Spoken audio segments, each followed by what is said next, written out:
Hello everyone, welcome back to DSC corner. This is Bhargavi. So ఈరోజు ఈ వీడియోలో మనం 6th క్లాస్ మ్యాథమెటిక్స్కి సంబంధించి న్యూ సిలబస్, ఏపీలో ఉన్న న్యూ సిలబస్లో ఉన్న 11వ లెసన్ చుట్టుకొలత వైశాల్యం అనే దాని గురించి అయితే డిస్కస్ చేద్దాం. సో ఇంకా లేట్ చేయకుండా వీడియో అయితే స్టార్ట్ చేసేద్దాం. సో ఇందులో భాగంగా మనకి చుట్టుకొలత, వైశాల్యం, సో దీర్ఘచతురస్రం, చతురస్రం, అలాగే వృత్తం, వీటి గురించి ఇవ్వడం అయితే జరిగింది. సో ఒక్కొక్క దాని గురించి అయితే చూద్దాం. నార్మల్గా మనం చుట్టుకొలత అంటే ఏమనుకుంటాం? సో ఏదైనా ఒక ఆకారం యొక్క చుట్టూ ఉన్న కొలతనే మనం చుట్టుకొలత అని అంటూ ఉంటాం. అయితే మరి వైశాల్యం అంటే ఏంటి? సో ఆ యొక్క ప్రదేశం అంటే ఏదైనా ఒక షేపు ఒక భాగంలో ఆ యొక్క భాగం ఆవరించి ఉన్న ఏదైతే ప్రదేశం ఉంటుందో దాన్నే మనం వైశాల్యం అని అంటూ ఉంటాం అన్నమాట.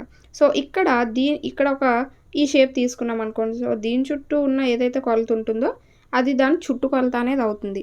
సో ఇప్పుడు ఆ షేప్ అనేది ఆవరించిన ఏదైతే ఈ ప్లేస్ ఉంటుందో దాన్ని మనం వైశాల్యం అని అంటూ ఉంటాం. సో ఇక్కడ మనం 2D 3D షేప్స్ గురించి డిస్కస్ చేసుకున్నాం, అంటే ప్రీవియస్ క్లాస్లో డిస్కస్ చేసాం కదా. సో ఇప్పుడు ఆ యొక్క అంటే చతురస్రం కానీ, దీర్ఘచతురస్రం కానీ, వృత్తం కానీ, వీటికి సంబంధించి చుట్టుకొలతలు అనేవి ఏ విధంగా కొలవాలి, అలాగే ఏవైతే మనకి వైశాల్యాలు అనేవి ఏ విధంగా కొలవాలి అనేది ఇక్కడ మనకి ఇవ్వడం జరిగింది. సో ఇక్కడ కొన్ని ఎగ్జాంపుల్స్ కనుక చూసినట్టయితే మనకి త్రిభుజం, అలాగే కొన్ని బహుభుజాల గురించి ఇచ్చారనుకోండి. సో ఇక్కడ చుట్టూ ఉన్న కొలతను ఏ విధంగా కొలిసారు? 3 + 3 + 3, 3 + 3 + 3 + 3 + 3, అలాగే 3 + 3 + 3 + 3. సో ఇలా ఇక్కడ ఏమైంది? చుట్టూ ఉండే కొలతని మనకి చుట్టూ ఉండే కొలత మొత్తాన్ని కలిపితే ఆ యొక్క షేప్ యొక్క చుట్టుకొలత అనేది మనకి రావడం జరిగింది. అలాగే ఇక్కడ ఇంకొక ఉదాహరణ అనేది ఇచ్చారు. సో ఇలా ఇచ్చిన వీటి యొక్క అంటే చుట్టుకొలతలు ఏ విధంగా కడతాము అంటే, సో మనకి ఇచ్చిన కొలతలన్నింటినీ కూడా కలిపితే సో అదే మనకి చుట్టుకొలత అనేది వస్తుంది. సో చుట్టుకొలతకి సూత్రం అంటే కొన్ని వాటికి సూత్రాలు ఉంటాయి కానీ కొన్ని వాటికి సూత్రాలు ఉండవు. సపోజ్ ఇక్కడ చూస్తే దీనికి మనం ఏ విధంగా చేయగలం అంటే సూత్రం అనేది ఏం ఉపయోగించలేం కదా. ఇక్కడ అన్నీ కూడా వేరు వేరు కొలతలు అనేవి ఉన్నాయి. సో ఏది కొలత అనేది సరిగ్గా లేదు. అదే పైన కనుక చూసుకుంటే అన్ని కొలతలు సమానంగా ఉన్నాయి కాబట్టి సో ఇలా ఏదైనా ఫార్ములా అలాంటిది ఏమైనా యూజ్ చేస్తాం. కానీ ఇలాంటి సిచ్యువేషన్లో ఏంటి అంటే మనం అక్కడ ఎలాంటి ఫార్ములా అనేది యూజ్ చేయడానికి అవ్వదు, ఎందుకంటే అన్ని కొలతలు సమానంగా లేవు కాబట్టి. సో ప్రతి కొలతని కలుపుకుంటూ వస్తే అదే మనకి ఆ యొక్క ప్రదేశం యొక్క చుట్టుకొలత అనేది అవుతుంది. నెక్స్ట్ ఇక్కడ చూడండి, కింది పట్టాలకు చుట్టుకొలతలు కనుక్కోండి అన్నాడు. సో 2 + 2 + 2 6. సో 6 సెంటీమీటర్స్ అనేవి దీని యొక్క చుట్టుకొలత అనేది అవుతుంది. అలాగే ఇక్కడ కనుక చూసుకుంటే 2, 3.8, 2.6. సో మూడింటిని కలిపేస్తాం. అలాగే 2.6 to 3.8. సో ఇక్కడ సేమ్ కొలతలు ఉన్నాయి కాబట్టి దీని యొక్క చుట్టుకొలత దీని యొక్క చుట్టుకొలత అనేది సమానం అవుతుంది. అలాగే ఇక్కడ కనుక చూసినట్టయితే సో ఇక్కడ కూడా 2.6, 2.6. సో ఈ విధంగా ఉన్నాయి కదా. సో ఇక్కడ 2 × 2 అలాగే 2 × 2.6 ఈ విధంగా వేసుకొని మనం చుట్టుకొలత అనేది కనుక్కోవచ్చు. నెక్స్ట్ కనుక చూసినట్టయితే ఎక్సర్సైజ్ 11.1 అనేది ఇచ్చాడు, చూద్దాం. సో ఇక్కడ ఎక్సర్సైజ్ 11.1 కనుక చూసినట్టయితే క్వశ్చన్స్ చూస్తే క్రింది పట్టాల చుట్టుకొలతలు కనుగొనండి అన్నాడు. సో ఇక్కడ 2 సెంటీమీటర్స్, 2 సెంటీమీటర్స్, 2 సెంటీమీటర్స్, అలాగే 3, 3, 3, 2, 2, 2. సో ఇక్కడ మనకి ఏమని ఇచ్చాడు అంటే ఆ విధంగా చుట్టుకొలతలు అనేవి ఇచ్చాడు. సో దీని యొక్క చుట్టుకొలత 6 అవుతుంది. ఇక్కడ 4 × 3 = 12, అలాగే ఇక్కడ 4 × 2 = 8 సెంటీమీటర్లు. ఇవి చుట్టుకొలతలు అనేవి అవుతాయి. సో ఇక్కడ క్వశ్చన్స్ ఏమని ఇచ్చాడు చూద్దాం. సో ట్రయాంగిల్ XYZ చుట్టుకొలత 3 × భుజం పొడవు అగునా అని అన్నాడు. సో ఇక్కడ 3 × భుజం పొడవు అనేది అవుతుందా అని అడిగాడు. సో అవుతుంది, ఎందుకంటే 3 కొలతలు సమానంగా ఉన్నాయి కాబట్టి ఇది అవుతుంది, 6 సెంటీమీటర్లు. అలాగే ఇక్కడ చతురస్రంలో ABCDలో కనుక చూసుకుంటే 4 × భుజం పొడవు అనేది అవుతుందా అని అడిగాడు. సో ఇక్కడ కూడా 4 భుజాలు సమానంగా ఉన్నాయి కాబట్టి 4 × భుజం అనేది అవుతుంది. సో ఇది కూడా అవుతుంది. అలాగే PQRSలో కనుక చూసుకుంటే ఇక్కడ 4 భుజాలు సమానంగా ఉన్నాయి కాబట్టి ఇక్కడ కూడా 4 × భుజం పొడవు అనేది దాని యొక్క చుట్టుకొలత అనేది అవుతుంది. సో అది 8 సెంటీమీటర్ల కింద రావడం జరిగింది. నెక్స్ట్, 2 దీర్ఘచతురస్రాకార మైదానాల కొలతలు 50 మీటర్లు, 30 మీటర్లు అయినా మరియు 60 మీటర్లు, 40 మీటర్లు, వాటి చుట్టుకొలతలు కనుక్కోండి అన్నాడు. సో ఇక్కడ చుట్టుకొలతలు అనేవి 2 × పొడవు + 2 × వెడల్పు అనేది అవుతుందా అవ్వదా అనేది అడిగారు. సో ఫస్ట్ చుట్టుకొలత ఎంత ఇచ్చాడు? ఫస్ట్ 50 మీటర్లు, 30 మీటర్లు అనేది ఇచ్చారు కొలతలు అనేవి. సో దాన్ని బట్టి చూస్తే సో 50 50 అంటే ఈ విధంగా ఉన్నది దీర్ఘచతురస్రం. సో దీని కొలత 50 అయితే దీని కొలత 50, ఇక్కడ 30 అయితే ఇక్కడ 30. సో ఈ విధంగా మనకి 160 మీటర్లు అనేది చుట్టుకొలత రావడం జరిగింది. అయితే ఇది ఏ విధంగా రాయొచ్చు, 2 ఇంటూ పొడవు ప్లస్ 2 ఇంటూ వెడల్పు కింద రాయొచ్చు కదా, ఎందుకంటే ఇక్కడ 2 సమానంగా ఉన్నాయి కాబట్టి 2 ఇంటూ పొడవు అని రాసుకుంటాం. ఇక్కడ 2 వెడల్పులు సమానంగా ఉన్నాయి కాబట్టి 2 ఇంటూ వెడల్పు అని రాసుకుంటాం. సో ఈ విధంగా ఫార్ములాలో అయితే రాసుకోవచ్చు. సో అలాగే సెకండ్ వన్ కూడా, సెకండ్ది 60 40 అనేది ఉన్నది కొలతలు. సో ఈ విధంగా మనం రాసుకుంటే 200 మీటర్లు అనేది చుట్టుకొలత అనేది వస్తుంది. సో దీన్ని కూడా మనం ఎలా రాయొచ్చు, 2 ఇంటూ ఎల్ ప్లస్ బి కింద రాయొచ్చు. అంటే ఇక్కడ 2 ఇంటూ పొడవు 2 ఇంటూ వెడల్పు కదా, అక్కడ 2ని కామన్ తీస్తాం. సో ఏముంటుంది, ఇంకా పొడవు ప్లస్ వెడల్పు అనేది ఉంటుంది. సో ఈ విధంగా ఇంగ్లీష్లో రాస్తే 2 ఇంటూ ఎల్ ప్లస్ బి అనేది అవుతుంది. సో ఈ విధంగా మనం రాసుకోవచ్చు కదా. అంటే చుట్టుకొలత దీర్ఘచతురస్రం యొక్క చుట్టుకొలత ఫార్ములా మనకి 2 ఇంటూ ఎల్ ప్లస్ బి కింద రాసుకోవచ్చు. నెక్స్ట్ చుట్టుకొలతను కనుగొనండి అని ఇచ్చాడు.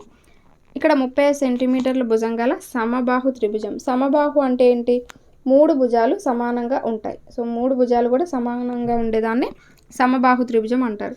సో ఇక్కడ 3.5 కొలత అనేది ఇచ్చారు. అంటే సమబాహు అన్నాడు కాబట్టి 3 సమానంగా ఉంటాయి. సో 3.5 3.5 3.5.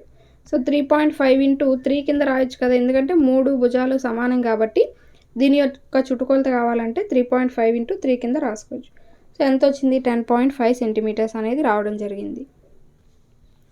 నెక్స్ట్ 4.8 భుజం గల చతురస్రం. చతురస్రంలో కనుక చూసుకుంటే అన్ని భుజాలు సమానంగా ఉంటాయి. ఒక భుజం ఇచ్చాడు 4.8. సో మిగతా భుజాలు ఏమవుతాయి, 4.8 అవుతాయి, ఎందుకంటే అన్నీ సమానం కాబట్టి. సో ఇక్కడ మనం ఎలా రాసుకోవచ్చు, ఈ 4 భుజాలు సమానం కాబట్టి 4 ఇంటూ 4.8గా రాసుకోవచ్చు కదా చుట్టుకొలతని. సో ఆ విధంగా రాస్తే 19.2 సెంటీమీటర్స్ అనేది రావడం జరుగుతుంది.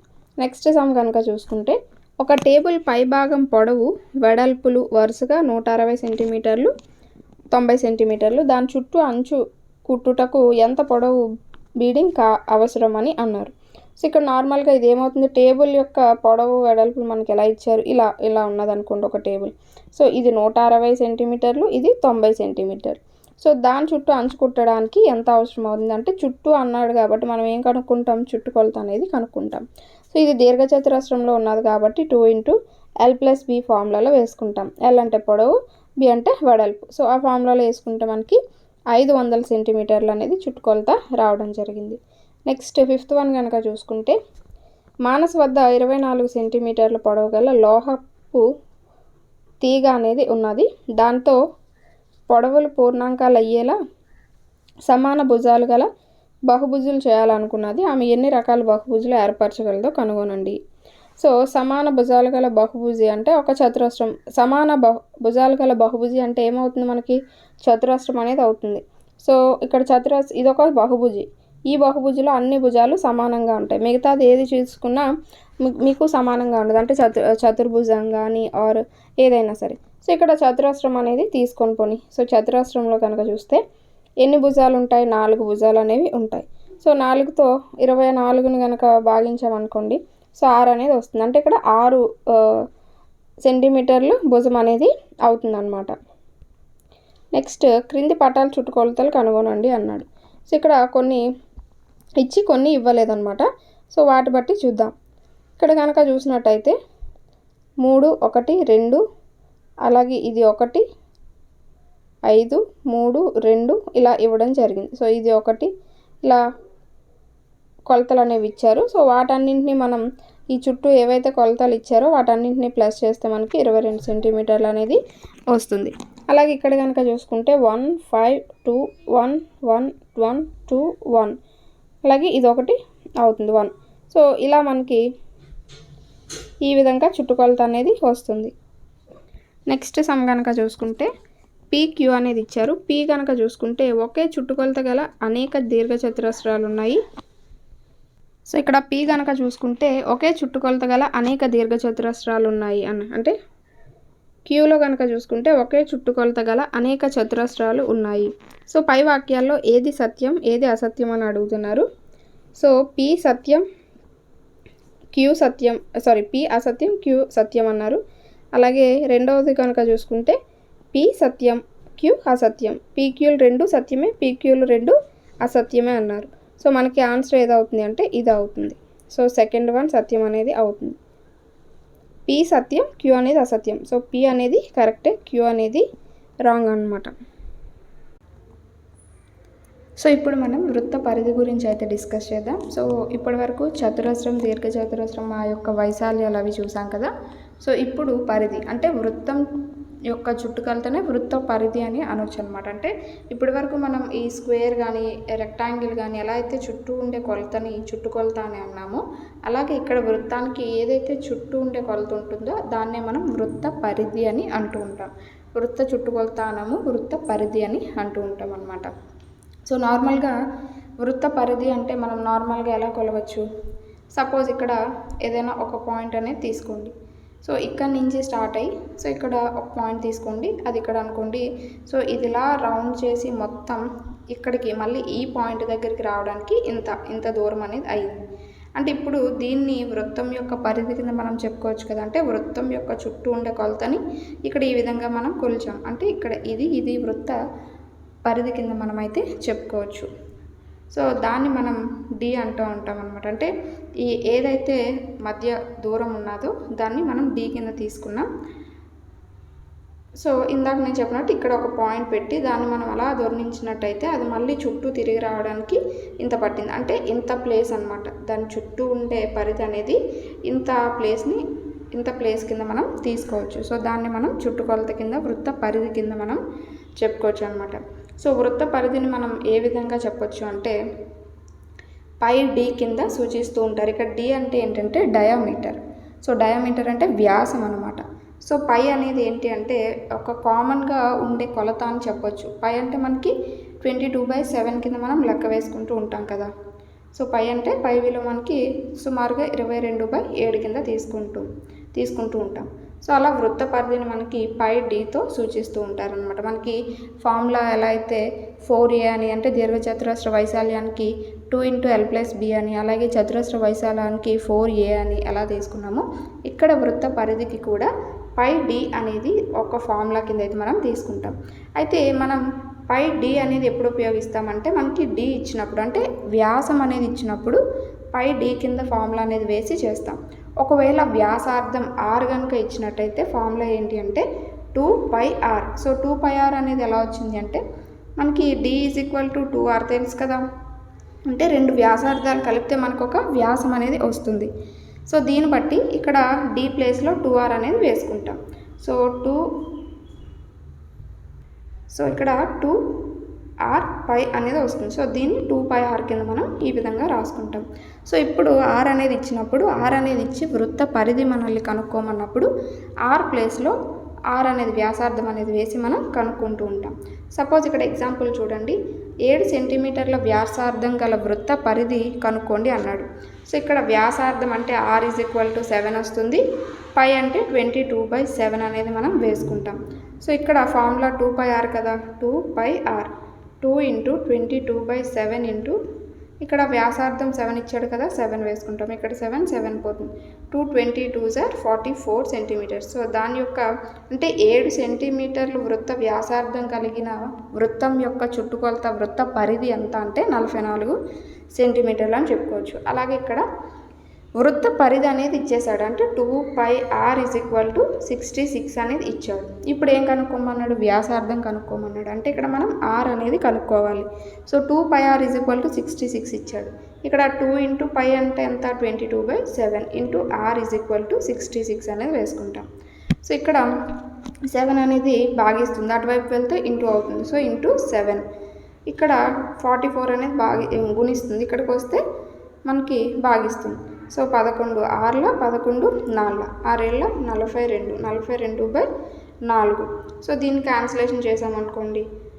సో 2 2 21. సో దీన్ని క్యాన్సిలేషన్ చేస్తే 10.5 అనేది వస్తుంది. సో అక్కడ వ్యాసార్థం r = ఎంత అవుతుంది? 10.5 అనేది అవుతుందన్నమాట. సో నెక్స్ట్ ఎక్సర్సైజ్ 11.2 అనేది చూద్దాం. సో ఎక్సర్సైజ్ 11.2 కనుక చూసినట్టయితే ఈ క్రింది వ్యాసార్థాలు గల వృత్తాల వృత్త పరిధులు కనుక్కోండి అన్నాడు. సో వ్యాసార్థం అంటే r కదా, ప్రతి దాంట్లో కూడా మనకి ఆర్ ఇచ్చాడు. ఆర్ ఈజ్ ఈక్వల్ టు 7 సెంటీమీటర్లు ఇచ్చాడు. వృత్త పరిధి కనుక్కోమన్నాడు. పరిధి అంటే ఎంత? 2πr కదా ఫార్ములా. సో 2πr ఫార్ములాలో వేసుకుంటాం మనం. 7 వేసుకుంటాం. పై అంటే 22/7 క్యాన్సిలేషన్ చేస్తే 44 సెంటీమీటర్స్. 3.5 అనేది వేసుకుంటాం, 22 వస్తుంది. 14 సెంటీమీటర్స్ అయితే 2πr ఫార్ములాలో వేసుకుంటే 88 సెంటీమీటర్స్ అనేది వృత్త పరిధుల కింద రావడం జరుగుతుంది. నెక్స్ట్ వృత్త పరిధులు క్రింది విధంగా ఉన్నాయి, ఆ వృత్త వ్యాసార్థాలు కనుక్కోమన్నాడు. సో ఇక్కడ ఏమి ఇచ్చాడు? ఫస్ట్ వృత్త పరిధులు అనేవి ఇచ్చేసి వ్యాసార్థాలు అనేవి కొత్తగా కనుక్కోమన్నాడు అనమాట. సో ఫార్ములా ఏంటి? 2πr మనకు తెలిసిందే కదా. 2πr ఎంత ఇచ్చాడు? 4.4 మీటర్స్ అనేవి ఇచ్చాడు. సో 2πr అంటే మనకి 2 × 22/7 r. ఆర్ ఎంతో మనకు తెలియదు కదా, ఆర్ అనేది కనుక్కోమన్నాడు కాబట్టి ఆర్ అనేది వేసుకుంటాం. So equal to 44. ఈ 7 ఇక్కడ గుణిస్తుంది, భాగిస్తుంది కాబట్టి ఇటువైపు వెళ్తే గుణిస్తుంది. ఈ 2 × 22 అనేది ఇక్కడ గుణిస్తుంది కాబట్టి ఇక్కడికి వస్తే భాగిస్తుంది. సో దీన్ని క్యాన్సిలేషన్ చేసినట్టయితే మనకి 0.7 మీటర్స్ అనేది రావడం జరుగుతుంది. 0.7 మీటర్స్ వ్యాసార్థం అనేది వస్తుంది. మిగతా రెండు కూడా సేమ్ అట్లానే మనకి. నెక్స్ట్ మూడోది కనుక చూస్తే, ఒక స్వర్ణకారుని వద్ద 8.8 మీటర్ల బంగారు తీగ అనేది ఉన్నదట. దానితో 2 సెంటీమీటర్ల వ్యాసార్థం గల ఉంగరాలు ఎన్ని చేయొచ్చు అని అంటున్నాడు. సో ఇక్కడ క్వశ్చన్ ఏంటి అంటే, ఒక తీగ అనేది ఉన్నది ఇలా 8.8 మీటర్లు అనమాట. ఆ తీగ పొడవు తీగ అనేది ఉన్నది. ఇప్పుడు ఆ తీగను ఉపయోగించి 2 సెంటీమీటర్ల వ్యాసార్థం అంటే ఈ విధంగా ఉన్నదనుకోండి వృత్తం. ఈ వ్యాసార్థం అనేది 2 సెంటీమీటర్లు వచ్చే విధంగా ఎన్ని ఉంగరాలు అనేవి చేయగలము అని అడుగుతున్నారు అనమాట. సో ఫస్ట్ మనం ఏం చేయాలి? ఈ బంగారు తీగని మనం 8.8 మీటర్స్గా ఉన్నది కదా, ఇక్కడ సెంటీమీటర్స్ అనేది ఇచ్చాడు. సో ఫస్ట్ మనం వాటన్నింటినీ కూడా సెంటీమీటర్స్లోకి మార్చుకుందాం. సో 8.8 × 100తో చేస్తే సెంటీమీటర్స్లోకి మారుతుంది కదా. సో 880 సెంటీమీటర్లు అనేది అవుతుంది. సో ఇక్కడ వ్యాసార్థం ఎంత ఇచ్చాడు? 2 సెంటీమీటర్లు ఇచ్చాడు. సో వృత్త పరిధి నార్మల్గా కనుక్కుందాం. అంటే ఈ బంగారు ఉంగరం యొక్క వృత్త పరిధి, ఒక ఉంగరం యొక్క వృత్త పరిధి ఎంత అవుతుంది అంటే 2 సెంటీమీటర్లు వ్యాసార్థం ఉన్న ఒక వృత్త పరిధి ఎంత ఉంటుంది? ఉంగరం యొక్క వృత్త పరిధి అనేది ఫస్ట్ మనం ఫైండ్ అవుట్ చేయాలి. సో వృత్త పరిధి చూసుకుంటే 2πr, ఇక్కడ ఆర్ ఎంత ఇచ్చాడు? 2 సెంటీమీటర్లు ఇచ్చాడు. సో వేసుకొని చేస్తే 88/7 సెంటీమీటర్లు అనేది వృత్త పరిధి అనేది వస్తుంది. సో ఇప్పుడు ఇక్కడ ఏమవుతుంది అంటే, ఉంగరాల సంఖ్య అనేది మనం కనుక్కోవాలి అంటే ఏం చేయాలి? ఈ బంగారు తీగ పొడవుని బంగారు ఉంగర వృత్త పరిధితో భాగించాలి. అప్పుడు మనకి ఎన్ని ఉంగరాలు అనేవి వస్తున్నాయి అనేది తెలుస్తుంది. సో మొత్తం బంగారం తీగ పొడవు ఎంత? 880 సెంటీమీటర్లు కదా. సో ఇప్పుడు ఒక ఉంగరం మనకు కావాలి. సో ఒక ఉంగరం కావాలి అంటే ఉంగరాల సంఖ్య అనేది మనకి కావాలి, ఎన్ని ఉంగరాలు అనేది. కానీ ఒక్కొక్క ఉంగరం యొక్క వృత్త పరిధి ఎంత? 88/7. సో ఇప్పుడు దీన్ని క్యాన్సిలేషన్ చేసినట్టయితే మనకి 70 అనేది వస్తుంది. సో 70 అనేది ఆ 8.8 మీటర్ల తీగతో మనకి ఎన్ని ఉంగరాలు అవుతాయి? 70 ఉంగరాలు అనేవి అవుతాయి. సో ఒక్కొక్క ఉంగరం వ్యాసార్థం ఎంత? 2 సెంటీమీటర్లు గల వ్యాసార్థం గల ఉంగరాలు 70 అనేవి అవుతాయని ఇక్కడ మనకి ఆన్సర్ అనేది రావడం జరిగింది. నెక్స్ట్, ఒక తీగ 7 సెంటీమీటర్ల వ్యాసార్థం గల వృత్తంగా ఉంచబడింది. అదే తీగను ఒక చతురస్రంగా వంచిన దాని భుజం ఎంత? సో ఇక్కడ ఏమన్నాడంటే, ఒక తీగ అనేది తీసుకున్నారు, 7 సెంటీమీటర్లు వ్యాసార్థం గల వృత్తంగా వంచబడిందట. అంటే ఒక తీగ అనేది ఇలా తీసుకున్నారు, ఆ తీగని ఏం చేశారు? ఇలాగా రౌండ్గా చుట్టారు. దాని యొక్క వ్యాసార్థం ఎంత ఉన్నదట? 7 సెంటీమీటర్లు అనేది ఉన్నదట. ఇప్పుడు ఇదే తీగని ఒక చతురస్రంగా వంచితే, ఈ విధంగా ఒక చతురస్రంలో కనుక వంచితే దాని భుజం పొడవు ఎంత ఉంటుంది అని అడుగుతున్నారు. సో ఫస్ట్ ఇక్కడ మనకి తీగ పొడవు ఎంత? 7 సెంటీమీటర్లు అన్నాడు. సో 7 సెంటీమీటర్లు అంటే ఆర్ అనమాట, వ్యాసార్థం మనకి ఇచ్చాడు కదా. ఆ యొక్క వృత్తంగా వంచబడిన తీగ యొక్క వ్యాసార్థం R is equal to 7 centimetres అనేది ఇచ్చాడు.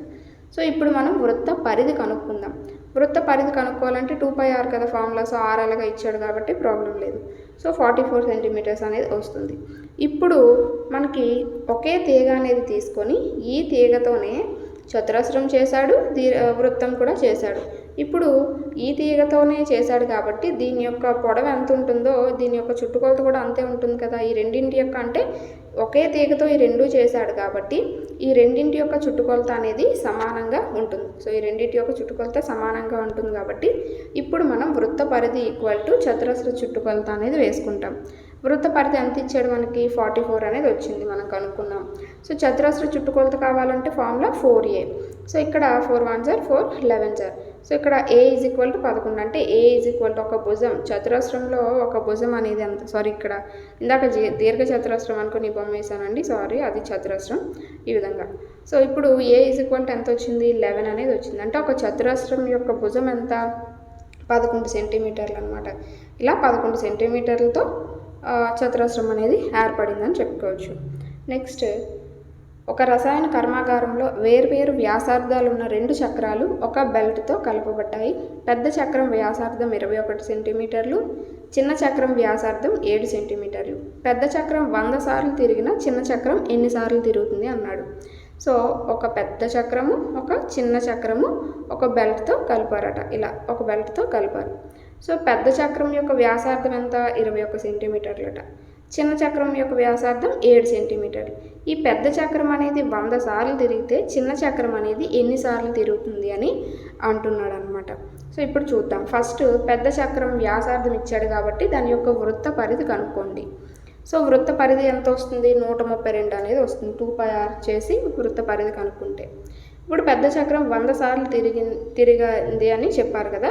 సో 100 సార్లు తిరిగినప్పుడు ఇలా 100 సార్లు తిరిగినప్పుడు ఎంత దూరం కవర్ చేసిందో మనం ఎలా రాస్తామంటే తిరిగిన సంఖ్య. సో ఎన్నిసార్లు తిరిగింది 100 సార్లు తిరిగింది ఇంటూ దాని యొక్క వృత్త పరిధి ఎంత 132 సెంటీమీటర్లు. సో ఇప్పుడు ఈ 100 × 132 సార్లు 100 × 132 చేస్తే 13,200 సెంటీమీటర్లు అనేది వచ్చింది. అంటే ఈ పెద్ద చక్రం అనేది మొత్తం తిరిగిన దూరం ఎంత 13,200 సెంటీమీటర్లు డిస్టెన్స్ అనేది కవర్ చేసింది పెద్ద చక్రం. ఇప్పుడు చిన్న చక్రంకి వద్దాం. చిన్న చక్రం వ్యాసార్థం ఎంత 7 సెంటీమీటర్లు. సో దాని యొక్క వృత్త పరిధి కనుక్కుంటాం 44 సెంటీమీటర్లు. ఇప్పుడు చిన్న వృత్తం కవర్ చేసిన దూరం మనకి కావాలి. సో చిన్న వృత్తం కవర్ చేసిన దూరం కావాలి అంటే ఏం చేయాలి? సో దాని యొక్క వృత్త పరిధి ఎంత 44. అది ఎన్నిసార్లు తిరిగింది అది మనకు తెలుసా? తెలియదు కదా. సో n అనుకోండి equal to 4n centimetres. So ఇప్పుడు ఈ చిన్న చక్రం కవర్ చేసింది పెద్ద చక్రం కవర్ చేసింది రెండు సమానంగా ఉంటాయి డిస్టెన్స్, ఎందుకంటే ఒకే బెల్ట్తో కలపబడ్డాయి కదా. సో రెండు చక్రాలు కూడా ఒకే డిస్టెన్స్ని కవర్ చేస్తాయి అన్నమాట. సో ఇప్పుడు ఈ రెండు ఈక్వల్ చేస్తాం. పెద్ద చక్రం ఎంత కవర్ చేసింది 13,200. చిన్న చక్రం ఎంత 44n సెంటీమీటర్స్.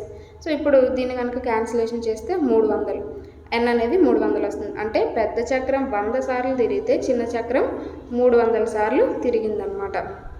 సో అది మనకి ఆన్సర్ అవుతుంది. నెక్స్ట్ ఇక్కడ చూస్తే